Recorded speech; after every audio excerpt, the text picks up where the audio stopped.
I got questions. I just watched Candace Owens on YouTube.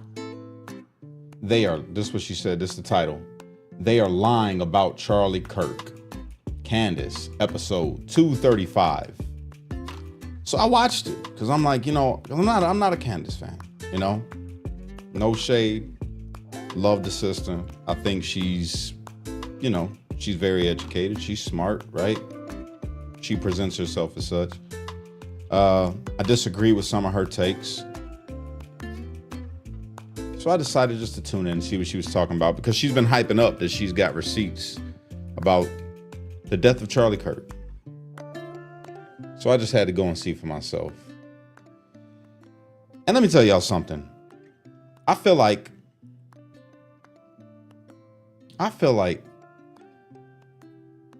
partially, maybe Candace knows something, right? Maybe Candace knows something, but then I keep listening and my brain's always working overtime. I'm always trying to find a hole, right?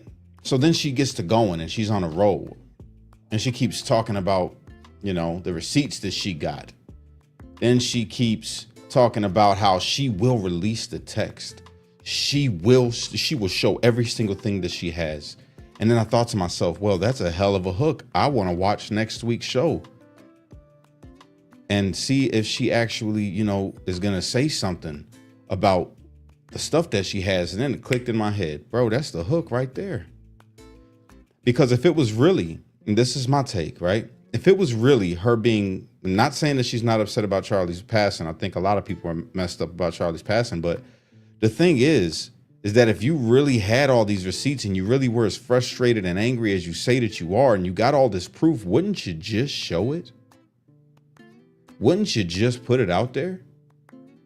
And then I noticed how careful she was when she's delivering her accusations. She's always saying things, I would think, or I would say, right? That's what she says. And this and this and this happened, I would think, right? That's to protect herself against a lawsuit for defamation. She words things so that she don't get hit with a defamation lawsuit. That being said, I want to play a part of this, and I'm going to pause it for the sake of copyrights because, I don't think Candace would approve. Not trying to throw shade at you, Candace. I promise I'm not. I really have questions. I really would like to believe that, you're not somebody that's an actor. I would really love to believe that you're not somebody that's a part of this whole, scam that they push through media. They put people in our faces and they all of a sudden just blow up from out of nowhere. And it's strange to me that they all of the ones that are out there in your face came off of this whole acting site, talent. It was Talent Search or whatever it's called. All of them. Strange. Anyway, not to get too sidetracked, let's go ahead and listen to what she had to say. And hey, chat, I see you guys. And he had more than one event, but he had essentially what was staged, an intervention was staged by Bill Ackman. Because Charlie's rational thoughts about Israel were a no-no. This is not the route that you should be going on. And Charlie was surrounded by his friends, quote unquote. And then again, it's always about Israel. It's always about Israel. Everything is tied to Israel. And then you get to thinking too, right? As she's going to say, she's going to make some, I'm just going to let it go. I'm just going to let it go. Friends, Bill Ackman was very upset and threats were made. That is what I am told. And I see what she did right there? And threats were made. He set up this meeting with Israel and threats were made. That's what I'm told. Nobody's catching that. I don't know. I will tell you that I am very happy for Bill Ackman to dispute this narrative. In fact, he was asked to dispute this narrative Max Blumenthal went out to him today, and Bill Ackman came back and said, I have receipts I can show you. And he did not provide the receipts. Interesting. This is not how it went down. I know it went down this way. I'm waiting for one of them to go on record and to say that it didn't go down this way. It was at this time that Bibi Netanyahu was called, and I knew that his name was going to come up, right? Now, I've seen this already, but I knew when I was watching it that she was going to mention Bibi Netanyahu. It just clicked at me. I knew it.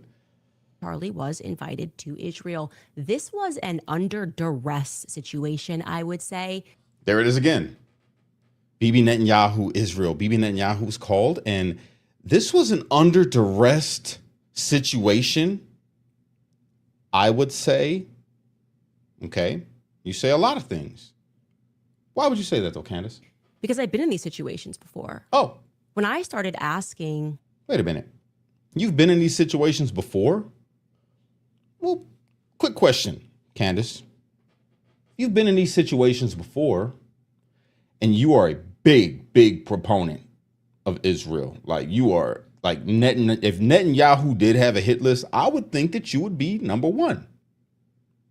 I would say. But seeing as how you're allowed to week after week come on and say a whole bunch of stuff makes me think, why would they get Charlie and not you?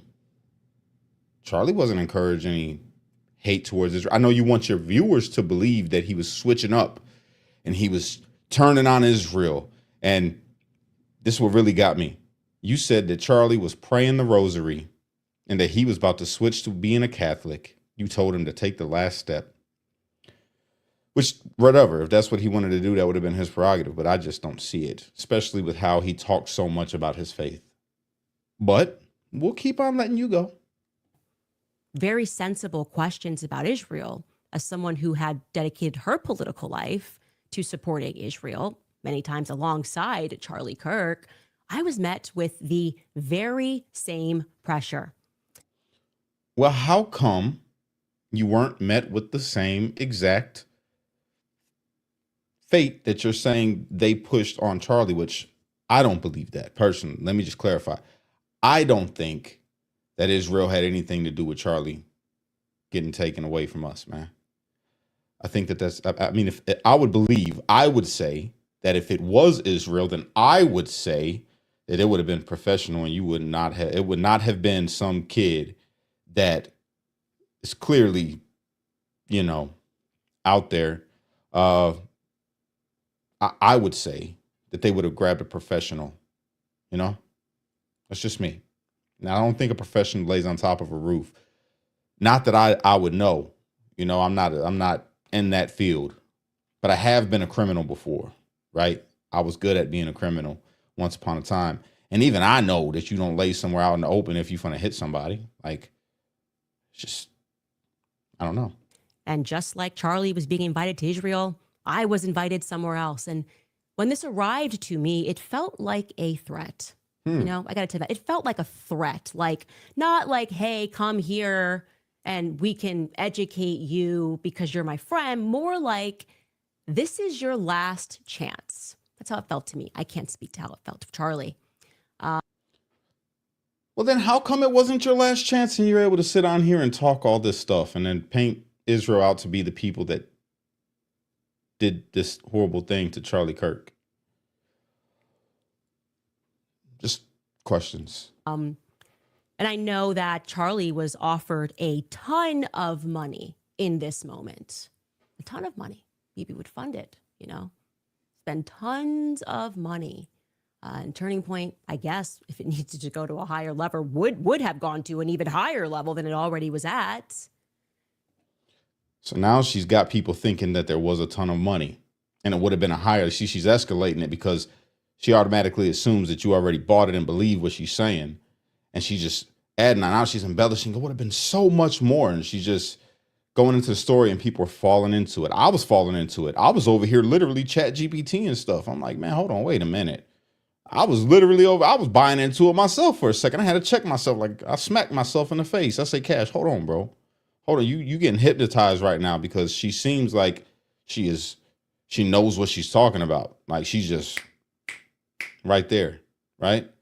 Until you pause it, break it down, run it back, do it again. Yeah.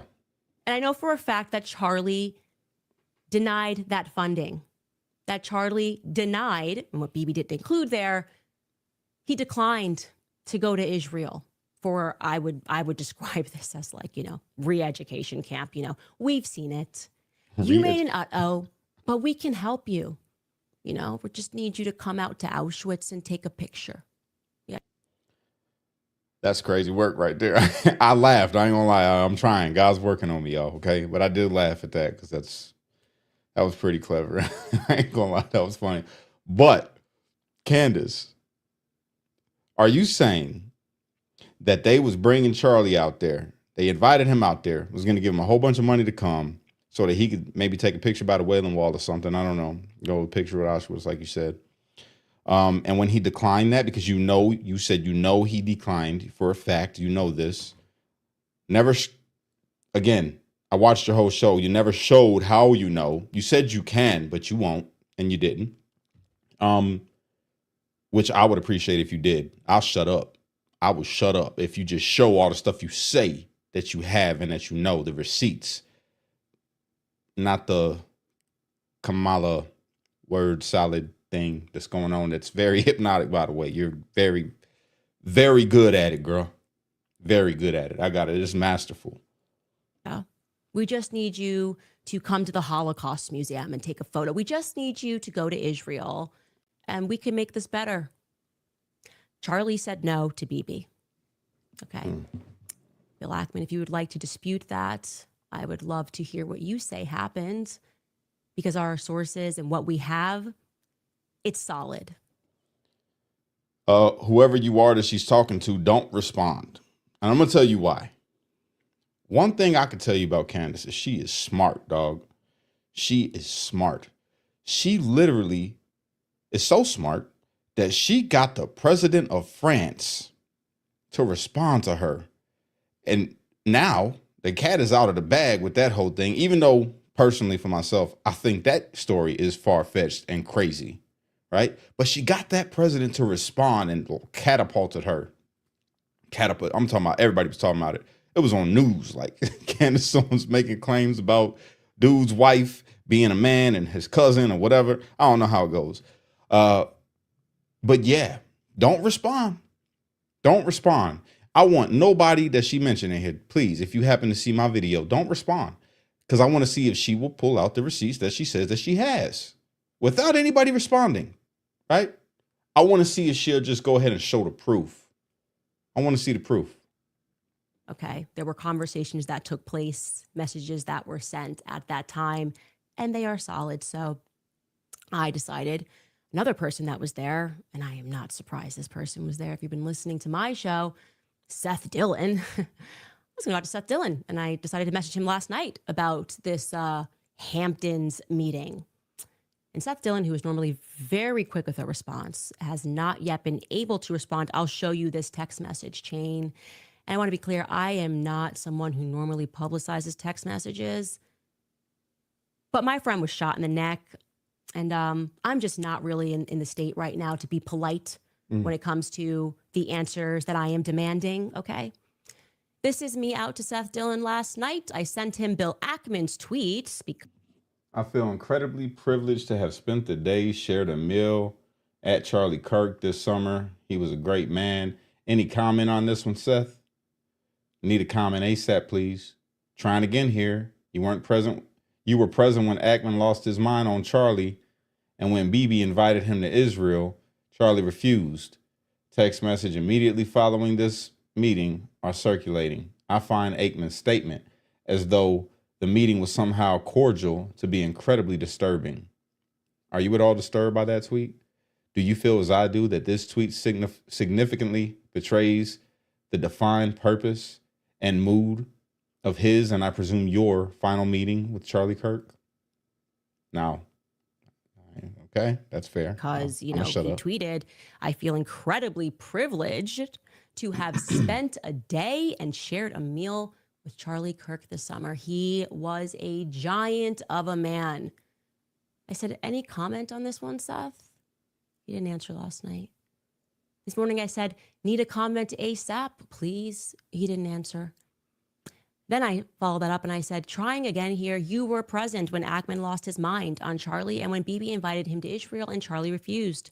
Text messages immediately following this meeting are circulating. I find Ackman's statement, as though the meeting was somehow cordial, to be incredibly disturbing. Are you at all disturbed by that tweet? Do you feel, as I do, that this tweet significantly betrays the defined purpose and mood of his, and I presume your, final meeting with Charlie Kirk? ? He was unable to speak to me, but he did place some frantic calls to Turning Point USA. I need to go find those calls. That's the next thing I got to do. Yeah. You see, I went out to Seth, but I also went out to two other people who were at this meeting, and nobody is willing to go on record. They're all messaging each other, trying to figure out a coordinated response to say that, no, this was all quite cordial, but no one wants to go on record and describe it as cordial because they know someone's leaking, because someone's got a guilty conscience about what happened at the Hamptons. So I will again put it out there, Seth, Bill Ackman, Mama Dawn, and to the other individuals who I have not yet named, but who are going to be named later this week, who are at the Hamptons. There's the hook. I ain't gonna name them yet. I'm gonna name them later this week. Why not name them now? You got all the tea. You got all the proof. Why not name them now? This is the thing. This is what I'm saying. Like, this is the point. If my homie got popped, I'm saying everything I know.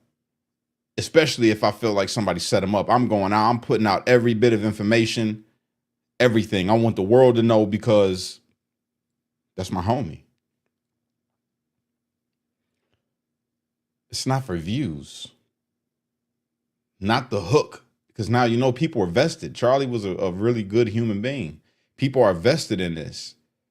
And some people really believe in Candace. I'm sure some of you guys that are watching me right now love Candace Owens.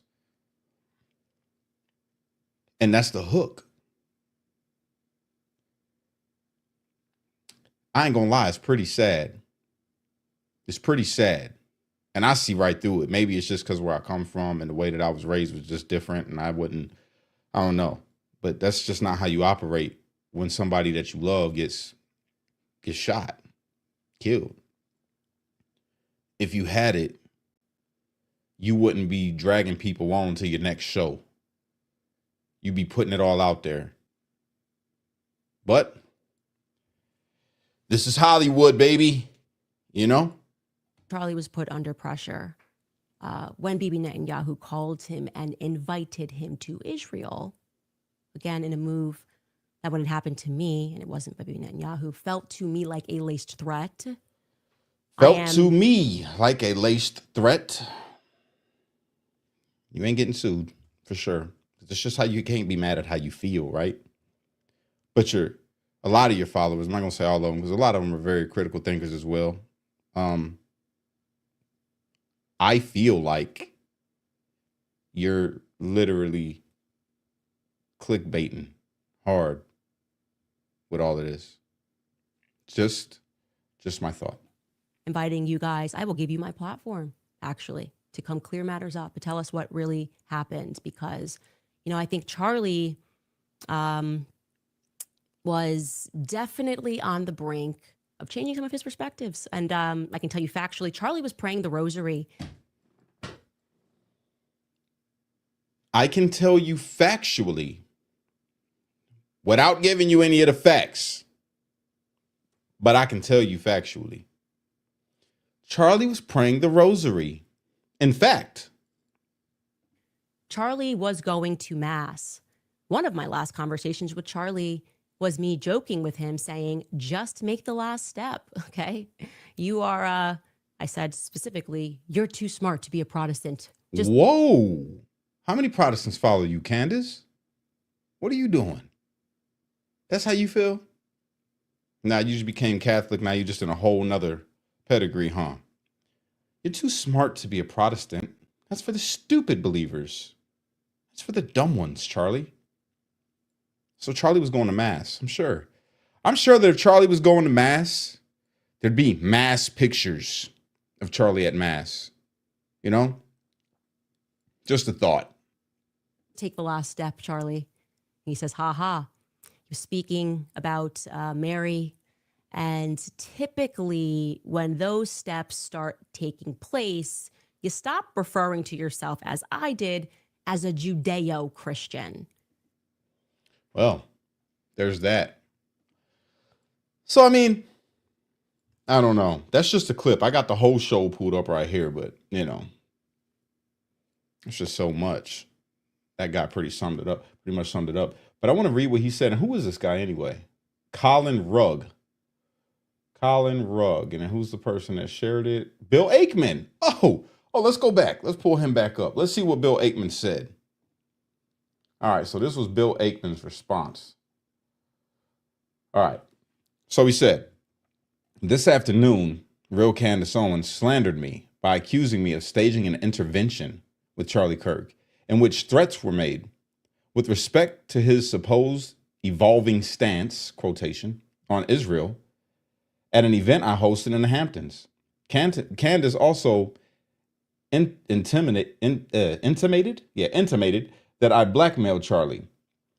On the show, Candace said that she would be very happy for me to dispute this narrative, while it pains me to drive more traffic to her program. See, he already understood.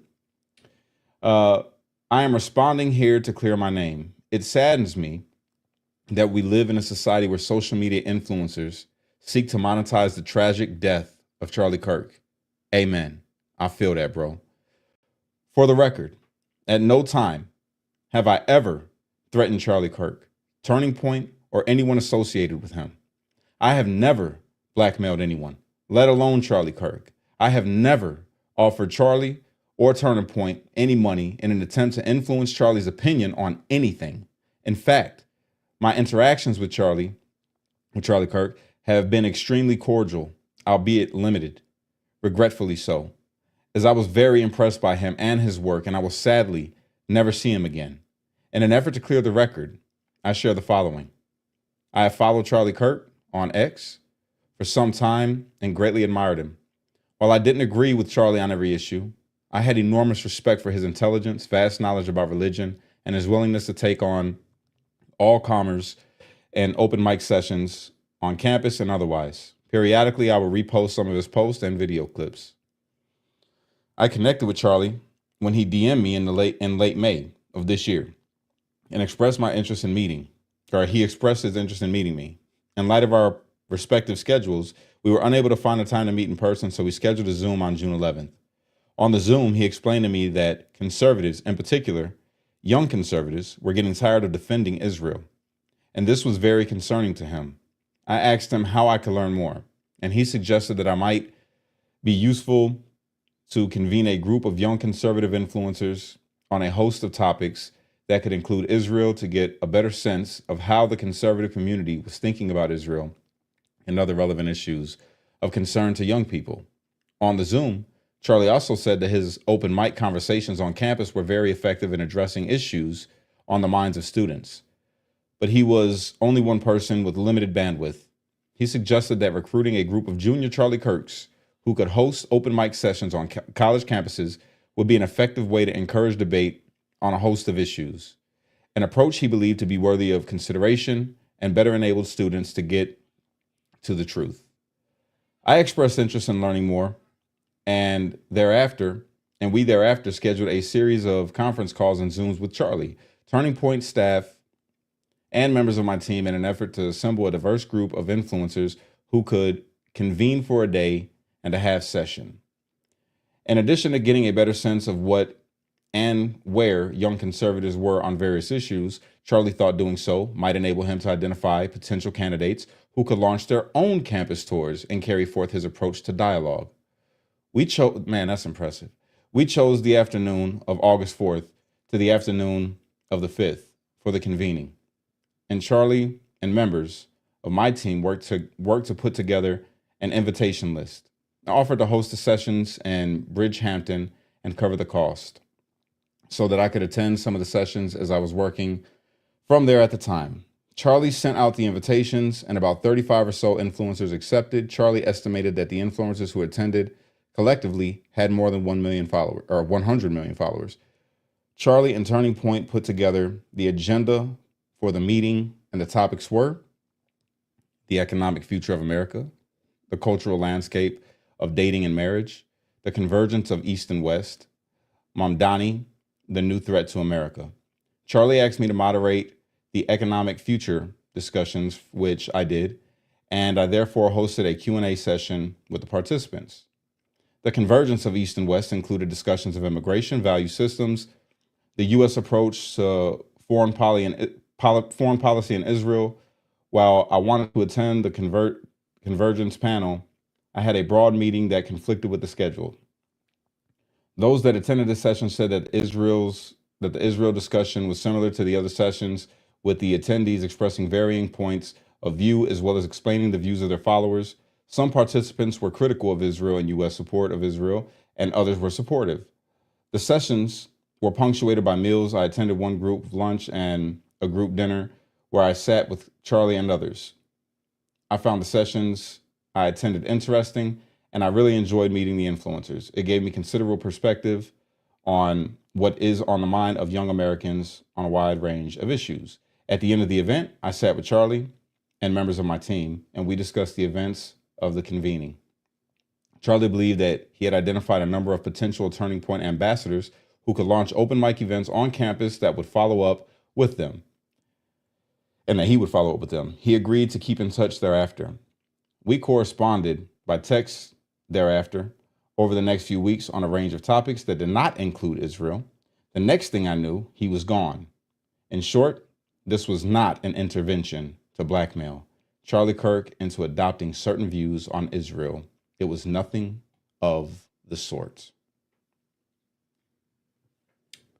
Candace, that sounds starkly different than the narrative that you try to paint and the way that this man just laid it all out. I mean, I feel like he's telling the truth just by the way it's written, you know, and it sounds Charlie Kirkish, to be real. And I'm pretty sure that you can like find out if they met with all these 35 influencers. Maybe them 35 influencers can reach out and say, yeah, I was there and we had this thing and this was the plan and that's what it was. So Charlie was just trying to understand what was in the minds of America because he had his own stance when it came to Israel. Was he thinking about what was going on with these groups that happen to be maybe coming from Jewish money? You know, the same way that people question George Soros, maybe AIPAC, you know, why we give money to these certain things or why these certain groups fund the transgenderism or whatever. Sure. But that does not mean a total condemning of an entire nation of people. Did he have maybe questions about the way that Israel was handling the war with Gaza? Probably. But does that mean he was turning his back on Israel? No. You're allowed to critique. And that was the whole thing. Charlie embraced, he urged that for everybody, challenge everything, and let's talk about it. And that's what this man is saying that they were doing. Finding out what was in the minds of these young influencers. Some had a negative stance on Israel. Some had a positive stance, but Charlie was bringing them to the table to talk about it. It's like he'd been doing. So what do you think, Cash? Do you think that Israel had Charlie taken out? No. No, I do not. Why, Cash? Why don't you think that? Well, because I see America. And I see these people. I see the countless videos of people attacking Charlie and talking crap. And I see the online hate. I've gotten online hate. I've gotten death threats. 2020, I was getting all kind of death threats. Now, not so much, you know. But 2020 for sure. From regular people. It just didn't like what I was saying. You're trying to make something that just isn't there because you have this hatred in your heart towards Jews. Just call it what it is, Candace. You have a hate in your heart towards a group of people because of maybe the information that you've read or the movies that you watched, or maybe you had a bad interaction with somebody that used to fund you. I don't know. But what you're doing ain't right. What you're doing to Charlie Kirk's name and what you're doing to his base seat, you might not see it like this, Candace, but when you spewing this kind of hateful, conspiracy style stuff that you're talking about, you're pushing the young people that follow Charlie Kirk into the arms of Nick Fuentes, who I guess is your enemy. Y'all don't get along is what it looks like on social media, but I'm starting to have my own conspiracy theories. I'm starting to have my own thoughts about you and about people like you. I'm starting to feel like you all are trying to push people into this hatred, this way of thinking that you just can't trust anything or anybody for anything. And I'm starting to feel like that maybe you're just a big old part of the show. See, that's why you're still alive. Because if any of what you were saying was true, you'd have been gone. You called the people of France, the Macrons or whatever, the mafia, but yet they ain't touched you with all the hate you spew. If you are saying that these people in Israel run the whole world, right? How you feel that they're gonna hit Charlie and not get you for the evil things that you've been saying, but yet Charlie ain't said nothing evil? I don't get it. The only thing that makes sense is, one, you're lying and they just think that you're crazy, so there's no point, and they know that you don't have as many people that are really following you the way that they follow Charlie. Or two, you're a part of something bigger than any of us know about, to push a narrative, to help fracture this country deeper than it already is. I don't know though. It's just what I think. It's just like in my mind.